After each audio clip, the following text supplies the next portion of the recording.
လေးကစိတ်ချမ်းသာပြီးအရန်ကြည်နူးစရာကောင်းလို့လည်းရှင်လာလေဖို့ဖိတ်ခေါ်လိုက်ပါရဲ့နော်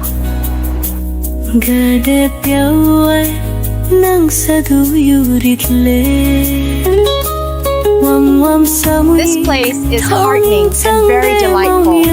I invite you to come and visit. လှလိုက်တာရှင်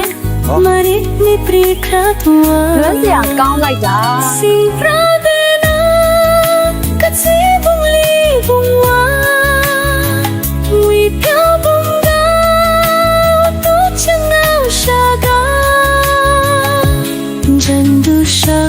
ကျမတို့စီရောက်တော့ရှာလဲသွားစီနဲ့ကချင်အစားအစာများနဲ့ချက်ပြုတ်အခမ်းပါရစေရှင်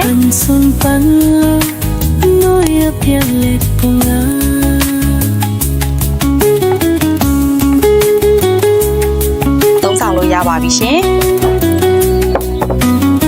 နောက်များလဲလာလဲပါအောင်လို့ဖိတ်ခေါ်လိုက်ပါရနော်